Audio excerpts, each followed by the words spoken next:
compétences de mon invité qui me mettent déjà dans une joie immense, mesdames et messieurs. Vous l'avez compris que vous êtes bel et bien sur votre magazine des sports, Sport Plus, que nous avons l'honneur de présenter tous les mardis et puis tous les vendredis. Tout de suite, retour de l'autre côté de la baie vitrée, question pour nous de saluer l'entrée. Voilà, à tout ce long de ce magazine des sports, Sport Plus. Mesdames et messieurs, vous êtes déjà installés confortablement parce que nous aurons beaucoup à se dire aujourd'hui. Avant de l'annoncer, bonsoir à tous ceux-là qui nous suivent, l'a dit Curtis. Nous allons déjà nous plonger dans le vif de notre sujet. Nous parlons déjà d'abord en national, nous parlons de l'AS Otoyo et l'AS Santé qui a Congo en compétition africaine, notamment en Ligue des Champions, mais aussi en Coupe CAF. Oui, AS Otoyo et comme vous avez dit, l'AS Léopard ont été sélectionnés. Bon, je ne connais pas encore les critères parce que le championnat avait pris fin il y a très longtemps. Effectivement, si ces deux équipes ont été reconduites parce que il n'y a pas de championnat et donc on prend en compte les dernières équipes à avoir participé à ces compétitions.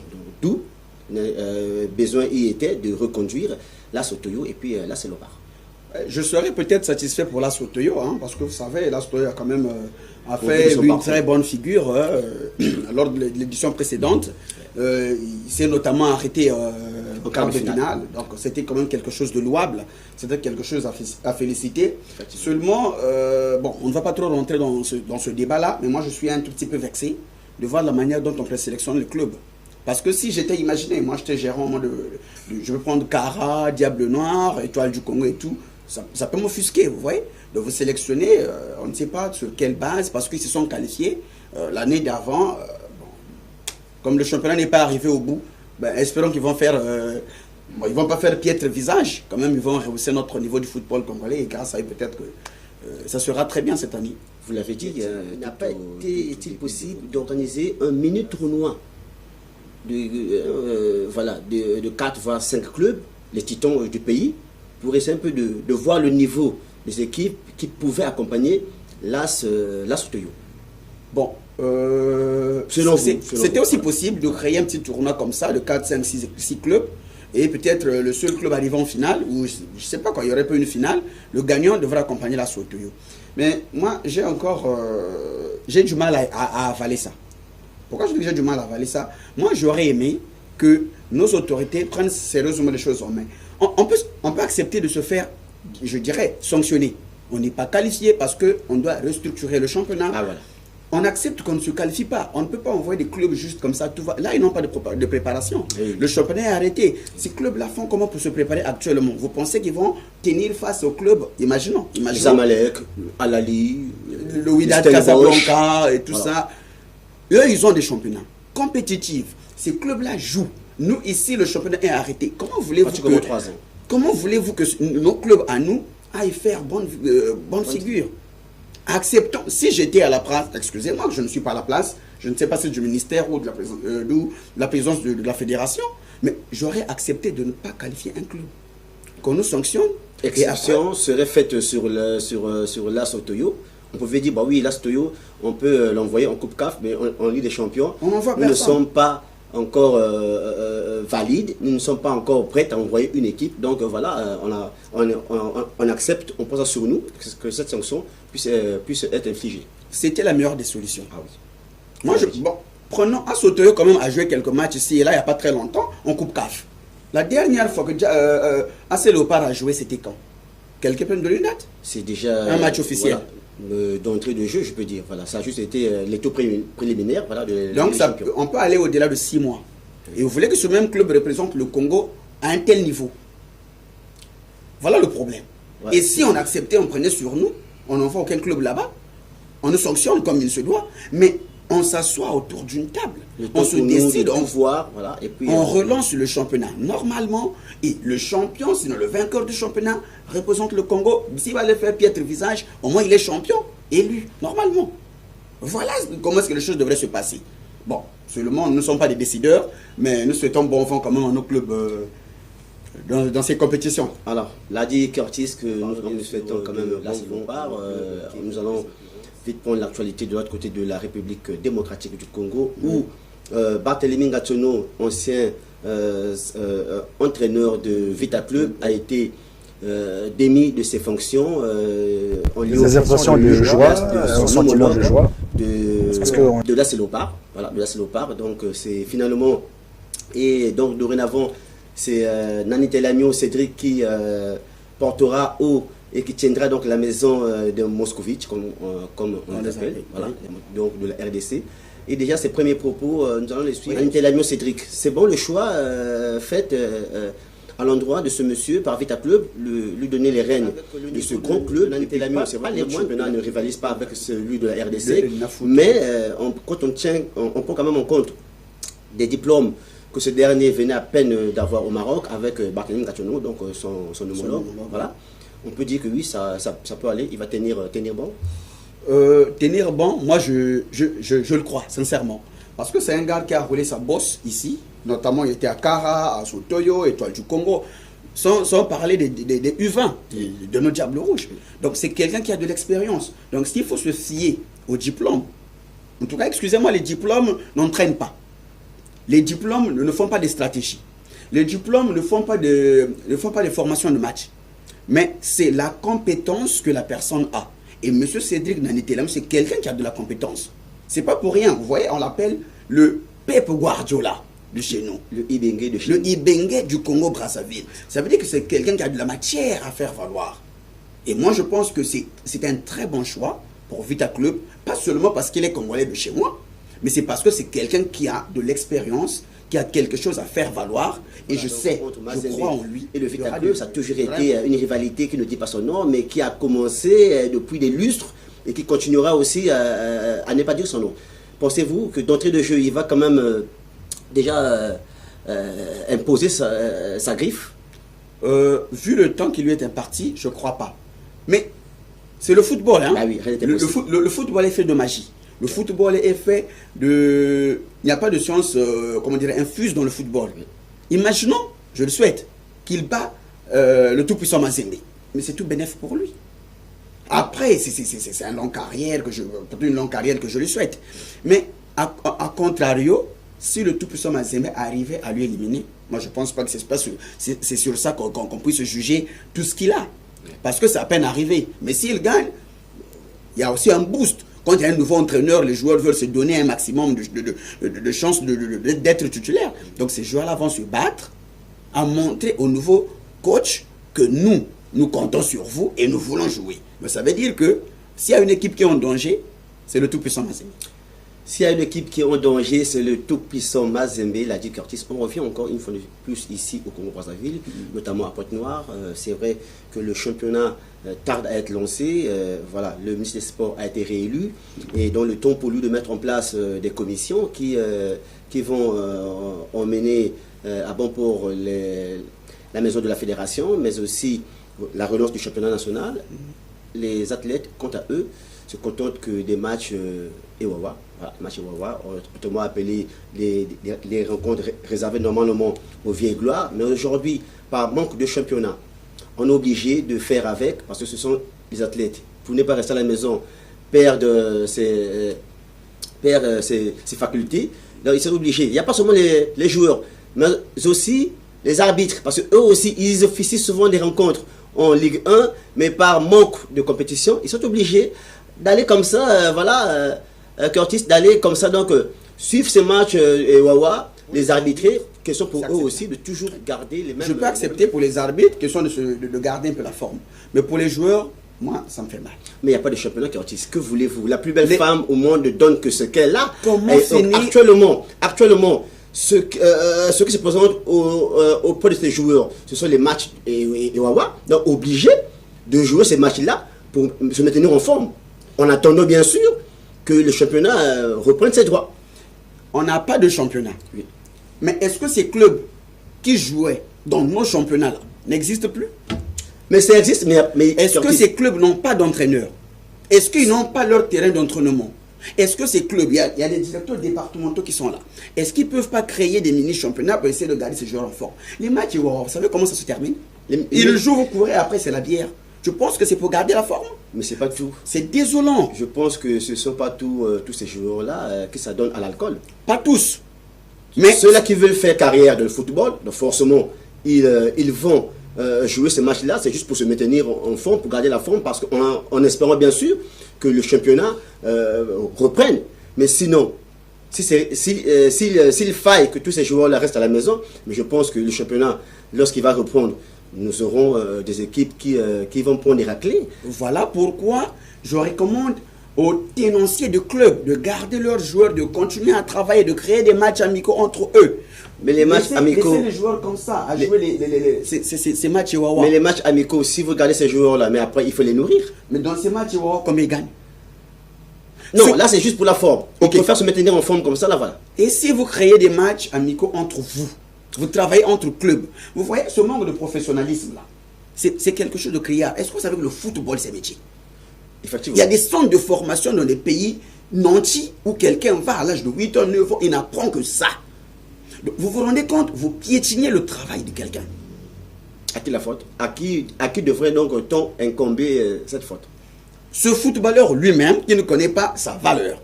Moi, étant footballeur, je ne peux pas aller jouer un match. La plus belle femme au monde ne donne que ce qu'elle a. On ne va pas quand même jeter l'anathème sur ces athlètes-là qui, au lieu de rester à la maison, mais avec le mental que nous sommes toujours en Ligue 1, nous sommes en première division, nous sommes au stade municipal, nous sommes à Massomadeba. C'est pas possible qu'il y ait ce mental. C'est vous qui le dites. C'est pas possible qu'il y ait ce mental. Mais vous voyez dans ces matchs Ewawa, vous pensez que tous ceux qui jouent sont des footballeurs professionnels? Pas tous. Imaginez que vous jouez avec, je prends un exemple, moi je suis un chargeur de bus, je suis un chauffeur de taxi moto. Je joue avec un joueur professionnel, je me dribble une fois, deux fois, mais ça touche ton montant. Mine de rien, je peux te blesser facilement. Après, je mets un terme à ta carrière. Voilà un peu sur quoi on doit penser. C'est sur ça qu'on doit penser. Donc, moi, mon souhait, ici, je ne suis pas en train d'accabler ces footballeurs, parce qu'ils ont aussi, vous comprenez, parfois dans ces matchs Wawa, ils peuvent toucher un petit quelque chose et tout, parce que c'est tenancier des propriétaires de ces équipes et Wawa. Je peux les comprendre, ils ont des charges, il y a des maisons à payer, ça on peut accepter. Mais seulement, c'est le métier de quelqu'un. Je vous donne un exemple. Vous êtes aujourd'hui un professeur. Bonjour. Vous êtes professeur et vous enseignez, par exemple, à l'université, vous êtes donc quelque part à l'université. Comme votre université a fermé, vous irez encadrer à la maternelle? Non. Pourquoi non? C'est dans l'enseignement, n'est-ce pas? C'est pareil dans le football. Respectons le métier de l'autre. Respectons le niveau que nous avons. Tu es un professionnel. Tu es appelé à défendre les couleurs de la nation. Tu n'as plus le temps de jouer à ça. Moi, je condamne fermement tous ces professionnels qui jouent à ça. Je les condamne. Donc, à vous entendre parler, donc vous aurez souhaité donc les voir, puisque le championnat est en arrêt, on les voir à la maison. À la maison, non. Je vous donne un exemple. Allez-y. Je prends l'Europe. Il y a des footballeurs qui sont là sans club, qui s'entraînent pendant 6 mois, une année, ils n'ont pas de club. Tu sais comment est-ce qu'ils font? Mais ils ont des salles. Ils peuvent aller s'entraîner avec d'autres clubs sans avoir un contrat. C'est permis. Et ici, étant donné qu'il n'y a pas de championnat, ces joueurs-là, vous les envoyez... Nous avons deux pays voisins. Il y a un championnat au Gabon, il y a un championnat, il y a la Lina Foot, on est en laissé. Donc, vous préférez, selon vous, il a donc fallu que ces joueurs-là se déplacent de l'autre côté de la RDC ou du Gabon pour aller se maintenir en front. Il s'agit de leur travail. Ou s'ils ne peuvent pas se déplacer, alors demandons à leurs entraîneurs des clubs de garder des joueurs. Ils doivent s'entraîner. Ils doivent continuer à s'entraîner. Et chaque club peut demander des matchs amicaux entre eux pour garder la forme. Moi, chaque week-end, ils peuvent jouer là au stade. On va les assister. Et je pense que c'est là où vous comprenez tout de suite que la relance du championnat va aussi nécessiter que nous ayons quand même des partenaires solides qui vont accompagner notre championnat. Parce que lorsque nous vivons une telle crise, je pense que si vous avez un partenaire solide avec qui vous avez signé différents contrats, forcément, la période de cette crise, ce partenaire devra en fait prendre en charge ces joueurs-là. Question pour lui de les garder pour ne pas les voir pavaner. C'est pourquoi je demande la professionnalisation de notre championnat. Ça sera fait. Parce que quand le championnat est professionnalisé, vous savez, les joueurs ont des, je ne vais pas peut-être le dire comme ça, des sponsors. Oui. Les joueurs sont sponsorisés. Oui. Il y a des joueurs qui représentent une marque. Oui. Donc, étant représentant d'une marque, ça veut dire que je vais m'en sortir. Je prends un exemple. Prenez les petits joueurs, Lamine Yamal. Quand je dis petit, c'est en âge. Hein? Pas dans la capacité à ce qu'ils savent faire.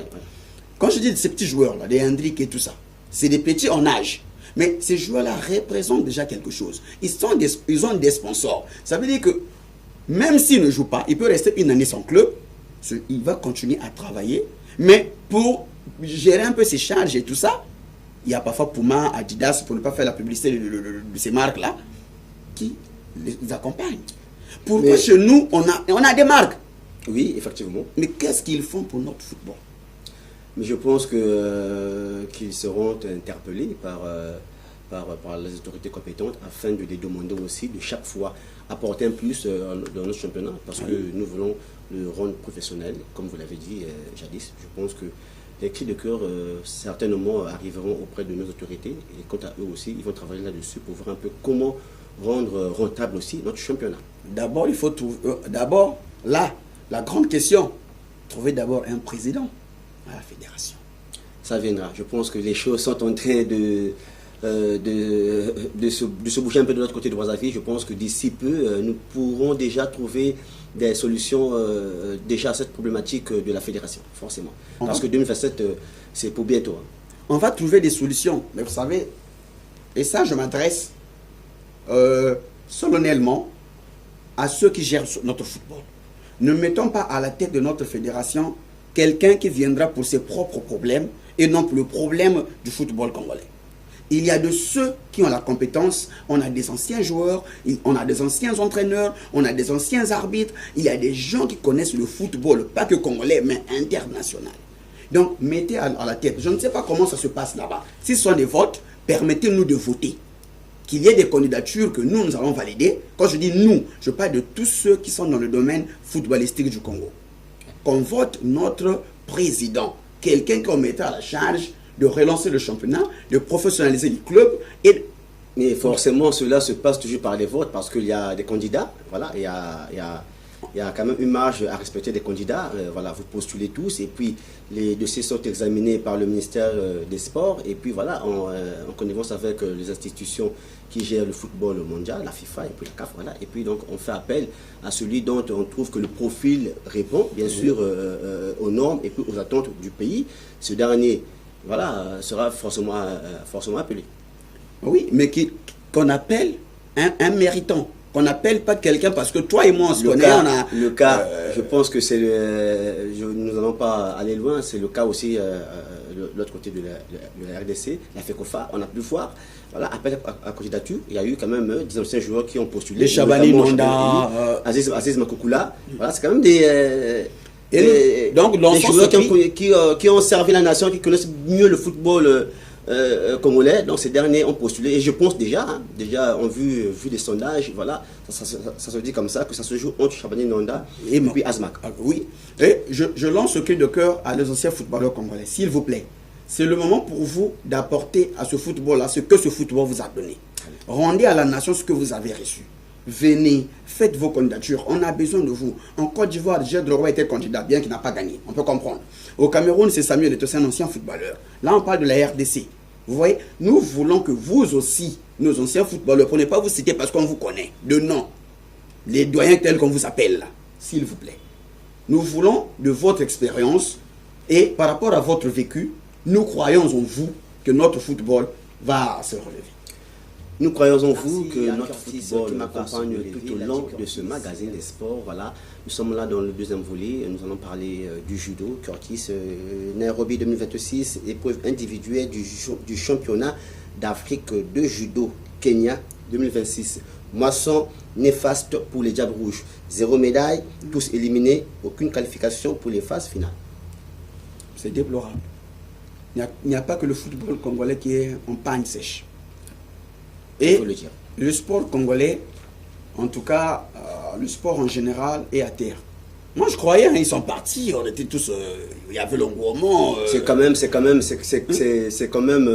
disciplines-là qui sont habituées à nous ramener un peu de joie, un peu de la joie, des trophées au pays. Cette fois-ci, la moisson n'a pas été bonne pour nos Diables Rouges, voilà, qui n'ont glané aucune médaille. Ils sont tous rentrés à la maison bredouille, aucune médaille glanée. Déjà, il y a certains d'entre eux qui ont été éliminés, pas de médailles glanées. Triste. Moisson très, très médiocre de nos Diables Rouges, mais je pense que ils vont, lors de leur retour au pays, ils vont forcément y travailler encore pour repartir encore plus fort. J'espère que cette expérience sera pour eux une école. Donc ils sont partis, je préfère le prendre comme ça, ils sont partis pour apprendre et après de revenir un peu plus fort. Je préfère le prendre comme ça. Mais vous savez, il y a un proverbe africain qui a retenu mon attention dernièrement, pas pour le citer, Rémi Mono, je l'ai entendu chez nous. Vous savez, quand il y a la sécheresse dans la maison, même les souris fouillent. Ah ben oui. Ben oui. Donc ça veut dire que notre sport en général est touché. Et il n'y a pas de domaine où on va applaudir. Et c'est ce qui est déplorable.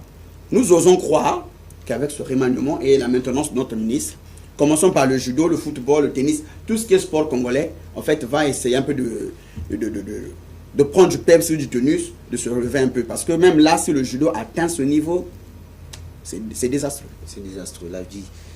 Nous allons laisser le judo cette fois-ci pour l'handball. La dynamique pour le réveil du handball congolais a poursuivi ses activités. On poursuit toujours avec l'handball.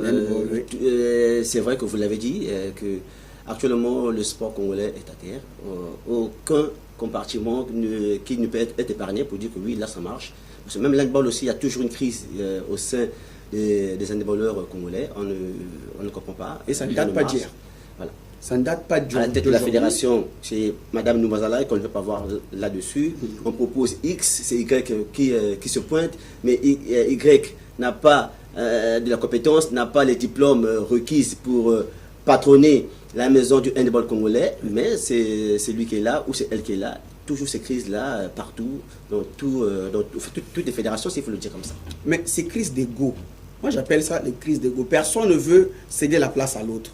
Pourtant, en faisant cela, pendant que toi tu veux te servir, tu nuis à toute une nation. Est-ce que ce n'est pas possible que ces gens-là s'asseyent autour d'une table? Madame Noubazalaï, tous ceux qui étaient là, je ne veux pas les citer parce qu'on les connaît tous. On ne va pas les citer pour ne pas les fustiger. Est-ce qu'il n'y a pas possibilité de s'asseoir autour d'une table, qui se décide, bon ok, vous voulez gérer, je veux gérer, l'autre veut gérer, d'accord. Allons aux élections, celui qui gagne, gagne, et après on le laisse tranquille, il travaille, on relance l'handball congolais. Il n'y a même pas de championnat d'handball actuellement. Est-ce qu'il y en a? Pas du tout. Là, c'est la dynamique pour la relance. Oui. Ça veut dire que ce n'est pas le championnat, c'est les gens qui veulent relancer les activités. Il y a quand même un championnat à Brazzaville, mais qui ne suscite pas assez d'engouement comme... Ce n'est pas un championnat national, c'est un championnat départemental. Donc, on pourrait même souhaiter que ici chez nous, le directeur du département fasse de même. Même dans le football. Tout à l'heure, je parlais de matchs amicaux. Eux, la dynamique de la relance, c'est parce qu'ils ne veulent pas voir les gens à la maison. Effectivement. Donc, est-ce que ces gens-là ne peuvent pas simplement s'asseoir pour trouver une solution commune? Ça ne doit pas être une solution d'une personne, mais pour l'intérêt de la nation. Je pense que les solutions viendront forcément. On a vu bien sûr du grand travail que devrait abattre le ministre des Sports. Il doit sanctionner. Voilà, je pense que des bonnes solutions seront trouvées et que dans 4 matins, le sport congolais en général retrouvera son blason dans le temps. Voilà, que le ministre se pose une seule et unique question. Bon, il y a aussi un ministre délégué qui se pose une seule et unique question. C'est qui, pour ne pas dire c'est quoi le problème du football congolais?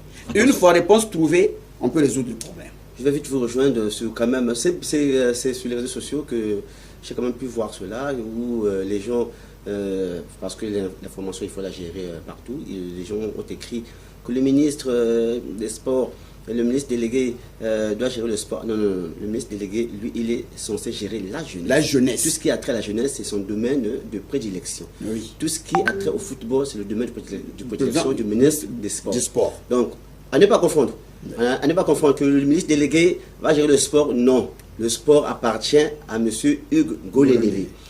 Et donc, monsieur Mikris Moko, voilà, lui, il ne gère que le côté jeunesse. À ne pas confondre. Voilà. Oui, mais moi, c'était pas pour confondre, mais moi, je me dis qu'ils vont travailler en connivence. Forcément. Lui, il est jeune, vous êtes ministre du sport, la jeunesse aussi, dans les activités de la jeunesse, il y a le sport inclus dedans. Effectivement. Donc, moi, mon souhait est qu'ils se posent une seule et unique question. S'ils peuvent s'asseoir ensemble, en débattre, c'est quoi le problème actuel du sport congolais? Une fois qu'ils auront trouvé la réponse, je me dis que s'ils ont la réponse, ça veut dire qu'ils vont corriger le problème et après ils vont mettre des gens compétents, des gens qui méritent d'être à la place qu'il faut pour rehausser notre sport. C'est tout le souhait. les gens qui mettront à la place qu'il faut pour rehausser notre sport, l'a dit Curtis, et nous ne cessons de le dire ici sur ce plateau de votre magazine Sport Plus, que lorsque ou le jour où nous trouverons cette façon de bien faire les choses, de vouloir chaque fois mettre les personnes qu'il faut, ou bien qu'il faille mettre à la place qu'il faut, forcément les choses iront bon train et que les choses iront de l'avant. Je pense que notre sport congolais en général retrouvera certainement ses notes de noblesse, forcément. Nous poursuivons cette fois-ci, nous allons parler de la boxe. J'ai pu suivre par les réseaux sociaux des rencontres, des matchs, des combats de boxe de gala, comme ça, qui se sont déroulés à Brazzaville, Curtis. J'ai fait le bâti qu'on n'a pas pu joindre. Normalement, on avait voulu de son expertise ici sur ce plateau via le téléphone, voilà, chose qui n'a pas été faite parce que J'ai fait le bâti était un peu empêché, mais nous avons quand même les athlètes qui ont quitté Brazzaville, qui ont foulé le sol Pont-Negrin, qui devraient normalement combattre ce demain au stade Enrico Maté, donc à quelques encablures du studio de TPT+. Voilà, donc je pense que le vendredi prochain, nous allons les recevoir sur ce plateau et avec eux, nous allons essayer de parler de l'actualité de la boxe, mais aussi des combats qui se sont déroulés à Brazzaville et les prochains combats qui se dérouleront ici à Pointe-Noire. Curtis, lors de ce combat, j'ai pu assister au combat qui a opposé Hercule à MHK au gymnase Nicoloba. Oui. MHK, le français, Hercule, le congolais. Oui. Ça s'est quand même bien déroulé, mais il y a quand même une rencontre qui a quand même attiré notre attention. C'est ce combat-là. Voilà, c'est ce combat. Voilà.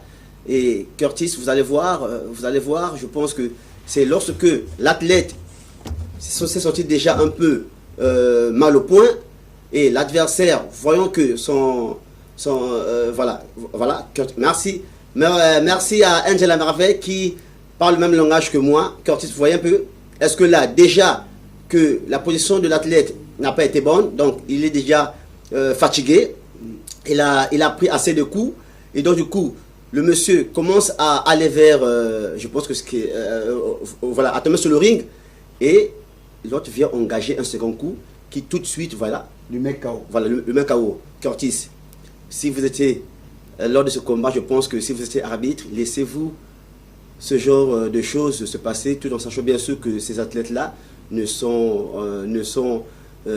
pas, je peux dire, ne sont pas assurés. Déjà que l'arbitre devrait forcément intervenir. Voilà. Oui, avant que ce dernier ne reçoive ce coup. Parce qu'il était déjà fini. Il est amorti. Oui, il était déjà anéanti. Il est anéanti, il est amorti. Donc, accepter encore de continuer le combat, pourtant l'arbitre a les pleins droits d'arrêter de combattre, de le remettre dans les coins, de demander à l'athlète s'il pouvait continuer ou pas.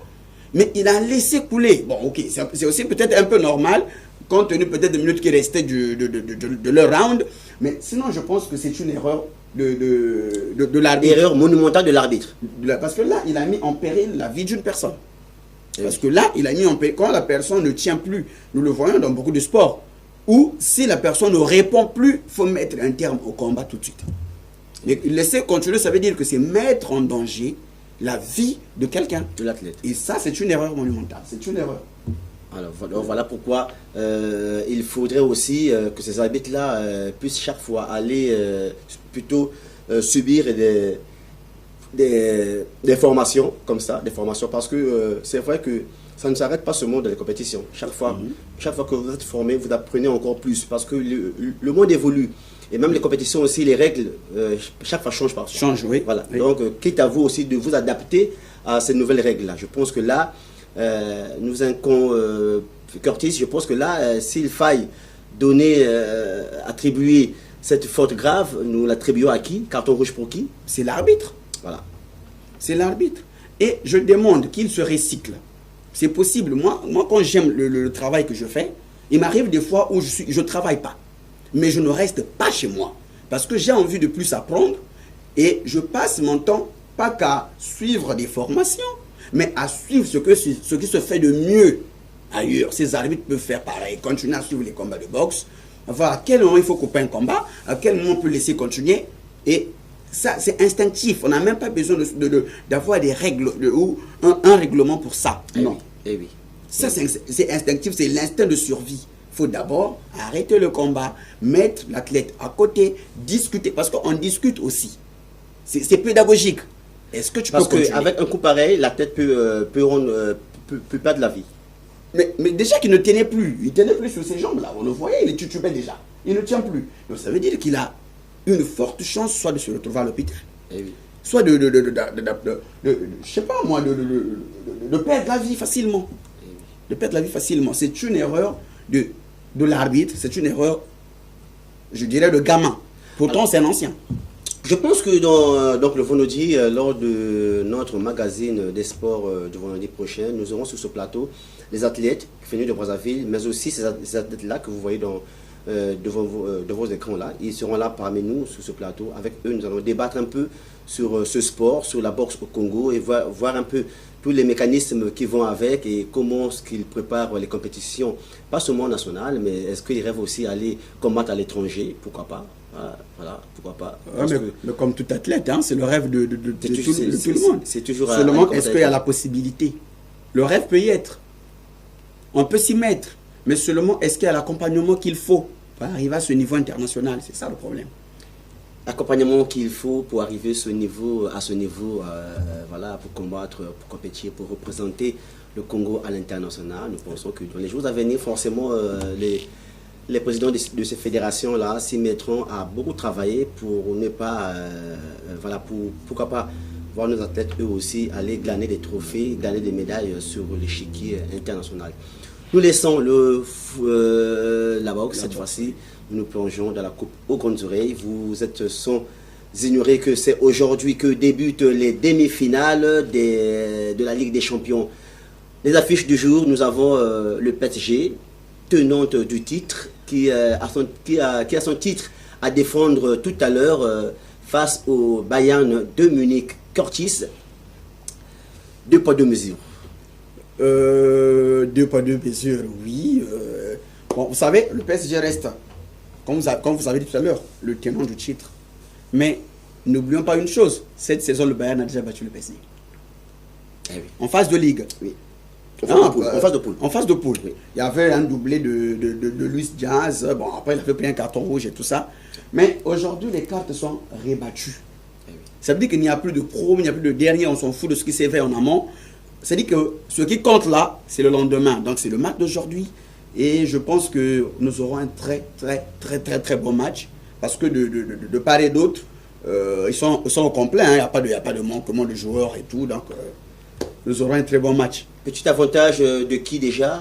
Le Bayern de Munich est sacré champion. Voilà. Et le PSG a encore le championnat parce qu'il y a Lens qui le titille, qui le colle. Donc, la moindre erreur, le PSG peut voir sa première place du championnat être cédée au détriment de Lens.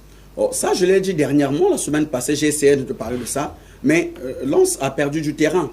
On a vu ce week-end, Lens a fait un match nul contre Metz, j'ai bonne mémoire, 3-3. Et après, le PSG a gagné ce match qu'il avait contre Nantes. Ça veut dire que le PSG a pris de l'avance. Aujourd'hui, les joueurs relâchés, ils n'ont plus de pression.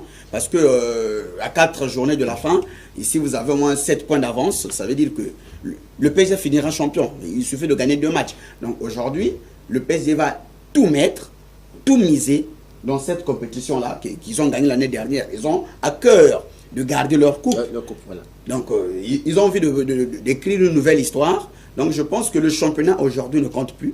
Le championnat n'est pas dans leur tête. Ce qui compte aujourd'hui, c'est l'adversaire qu'on a en face de nous. Et c'est le Bayern. Et c'est un grand morceau. Donc, il ne peut plus se mettre à penser à Lens. Alors, déjà, un petit pronostic pour vous à l'issue de cette rencontre qui opposera Parisiens et Munichois. Moi, je pense à un match nul, 2 buts partout. 1 but partout. Oui, non, c'est 2 buts partout, parce que les deux attaques là... ça marque beaucoup. Ça marque beaucoup, donc je pense à un match nul, 2 buts partout. Alors, nous allons nous plonger tout de suite dans la rencontre de demain, celle qui devrait opposer l'Atlético de Madrid à l'Arsenal. Arsenal, déjà, qui joue tout et qui ne joue rien. Voilà, d'ailleurs que le championnat... Man City a repris les rênes. Bon, c'est vrai qu'Arsenal est actuellement premier, mais Man City a un match de moins. Oui. Et Man City est en route pour un triplé. Oui, un triplé national. Ouais, triplé national, voilà. Donc Carabao Coupe déjà remporté. Il y a la FA Coupe où ils sont en finale. Contre Chelsea. Contre Chelsea. Et puis il y a la Premier League où ils sont, s'ils pouvaient jouer leur match de retard, donc ils repasseront premier devant Arsenal. Par contre, Arsenal risquera de tout perdre. Et le championnat et la Ligue des Champions. Oui, c'est danger pour Arsenal. Un grand danger pour Arsenal. Le match de demain, c'est le match de la peur. Le match de la peur parce qu'il n'y a pas que danger du côté d'Arsenal. Atlético, s'il joue sa saison... Il a perdu sa coupe. Et là aussi, il veut donc se focaliser et tout miser sur la Ligue des Champions. Sur la Ligue des Champions. Et pendant ce temps... Un trophée qui leur fuit. Après 2 finales perdues face au Real de Madrid, il veut revenir sur la grande scène et peut-être ne pas être champion d'Europe. C'est le souhait. Mais moi, j'ai un petit peu peur pour Arsenal. Parce que Atlético peut jouer relâché. Le championnat, ils sont 4e. Ils n'ont rien à perdre. Même s'ils finissent 5e, ils seront en Ligue de Champions l'année prochaine. Ça veut dire qu'ils ne se battent plus pour être champions. Mais or, Arsenal a laissé de la force le match d'avant au championnat pour essayer de garder les rênes du championnat. Et là encore, donner beaucoup plus de force.